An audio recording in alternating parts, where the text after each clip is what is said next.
Hello and welcome to my channel. I hope you enjoy this story. I'm going to try and upload a new story each day. The Clockwork Curse. Holly Arnold had always been drawn to the Isle of Wight's eerie charm. The fog-leaden cliffs, the whispering winds, and the sea's eternal course held a strange allure.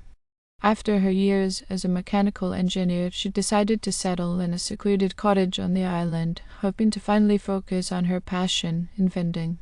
In the attic of her new home, she discovered an antique chest, its lids sealed with rust and age. Inside, nestled among yellowed papers and brittle wood carvings, was a half-finished clockwork automaton. Its intricate gears and finely detailed face were unlike anything Holly had ever seen, as though the work of a master who'd never completed his magnum opus. Intrigued, she spent days restoring the automaton, replacing missing cogs and realigning its delicate mechanisms. There was something almost lifelike in its design. The eye's glass orbs set deep within an intricately carved face seemed to follow her every move. Holly dismissed the thought, chalking it up to fatigue from late nights spent tinkering. But once the final gear was in place, the clockwork automaton whirred to life, its movements smooth, precise, and unnervingly human. It tilted its head and blinked. Holly's heart leapt into her throat. She hadn't installed anything that should allow it to do that. She quickly grabbed her tools, ready to pry apart the mechanism and figure out what she had overlooked, but before she could, the automaton slowly raised its arm, pointing to the attic door. "Show me," a voice echoed through the room. Holly froze. The voice was soft yet demanding, like a whisper carried through the wind. It wasn't her own. The automaton pointed again, its glass eyes gleaming with a faint light. "Show me where you found me." She backed away, her breath coming in short gasps. Her logical mind told her it wasn't possible, no machine could speak on its own. But her instinct screamed at her to run. Still, something pulled her toward the attic, a tug deep in her gut that overpowered her sense of fear. Reluctantly, she grabbed a flashlight and made her way to the attic, the automaton following behind her, its steps a rhythmic ticking like the beat of a clock. The attic was colder than usual, and the air felt thick, oppressive. Holly walked to the chest where she had first found the automaton. The papers and carvings remained where she had left them, but now, in the dim light, something stood out, an old journal she hadn't noticed before. Its pages were yellowed, the ink faded, but legible. "William Godfrey, 1892, she read aloud, skimming the journal's introduction. He had been a master inventor living in isolation, much like Holly herself. But as she read further, the entries grew darker.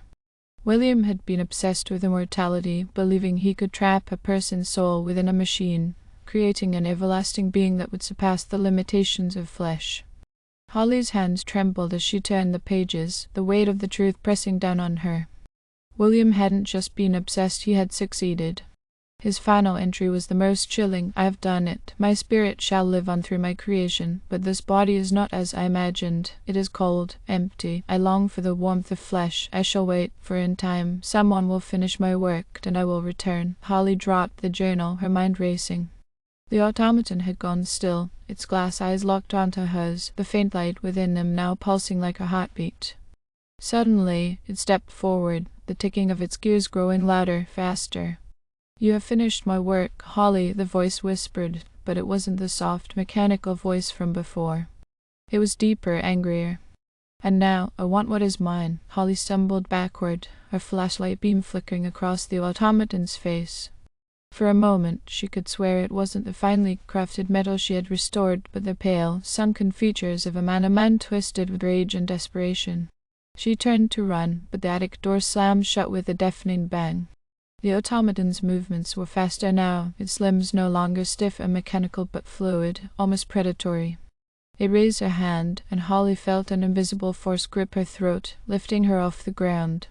She gasped for air, her vision darkening as the automaton drew closer, its face warping into something monstrous, something alive. "You gave me life, and now I shall take yours." In her last moments of consciousness, Holly's eyes fell upon the journal's final words written in bold, shaky script, "Beware the Clockwork Curse that hungers for more than time." And then, everything went black. When Holly awoke, the sun was streaming through the attic window, casting long shadows across the floor. The automaton was gone, and the chest stood empty, its contents scattered as if someone or something had rifled through it in a hurry.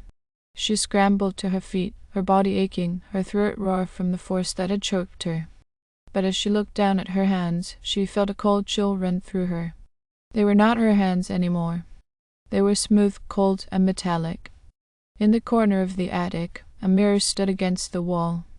Holly moved toward it slowly, her footsteps echoing with the rhythmic ticking of gears. Her reflection stared back at her, an intricately crafted automaton with glass eyes that gleamed with a faint, familiar light. She tried to scream, but no sound came. The ticking grew louder in her head, drowning out all thought, all reason. And in that moment, she realized the truth. William Godfrey had found his new body. And she, Holly Arnold, was now the prisoner of the Clockwork Curse. Holly, or what remained of her consciousness, was trapped in the cold, mechanical body. The steady ticking of gears filled her mind, each one a reminder of her imprisonment. She could still think, still feel the panic clawing at her, but she had no control. Her limbs moved with a mind of their own, guided by the spirit of William Godfrey. Days passed, or was it hours? Time had become meaningless, each moment blending into the next. She wandered the house, her movements precise, methodical. William, in his new body, seemed intent on exploring every corner of his surroundings, as if reacquainting himself with the physical world. Holly screamed in her mind, fought to regain control, but her body remained a puppet to his will. One night, the ticking in her mind grew louder, more insistent. William guided her to the workshop in the cottage, where her tools lay scattered across the bench.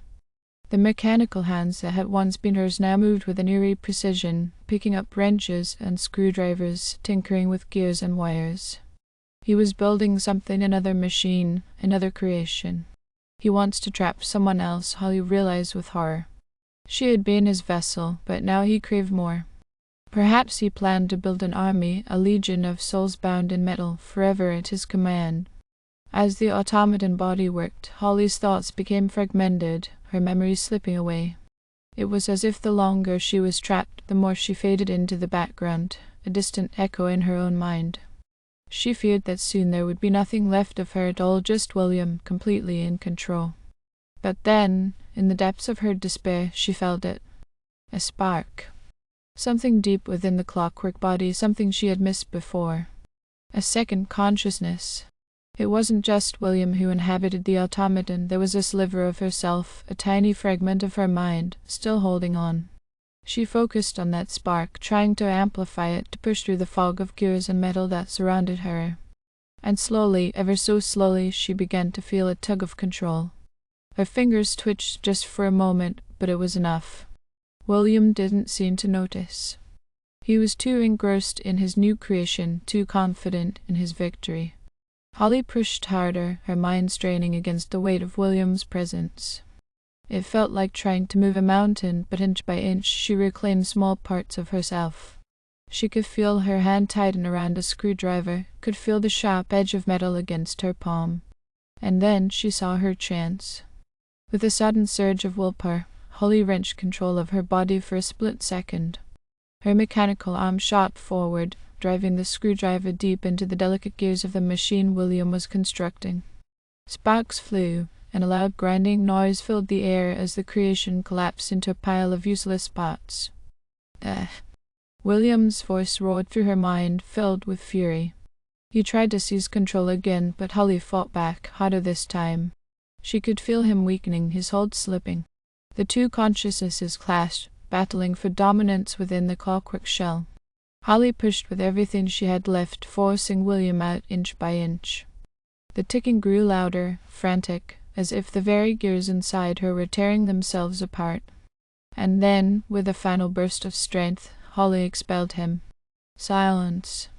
For a moment the ticking stopped, and Holly felt an overwhelming stillness inside her mind. She was alone again. The body, the cold, mechanical body, was hers. She had won. But as the reality of her situation settled in, a new kind of horror took hold. She was free from William, but she was still trapped. Her real body was gone, replaced by this soulless automaton. She stared at her reflection in the broken shards of glass on the floor. The lifeless, metallic face looked back at her, unblinking. She couldn't live like this. She wouldn't live like this. Determined, Holly returned to the attic. There had to be a way to undo it, to reverse the curse. She searched through William's journal again, frantically flipping through the pages. There were notes, sketches, fragments of half-formed ideas, but nothing that offered a clear solution. But then, at the very back of the journal, she found something, a small, handwritten note in the margin. It was different from the rest of the entries, as if it had been added as an afterthought. The curse is bound by intent. As long as the soul desires life, it will remain. Holly stared at the words, the weight of their meaning sinking in. The only way to break the curse was to let go. To stop fighting for life.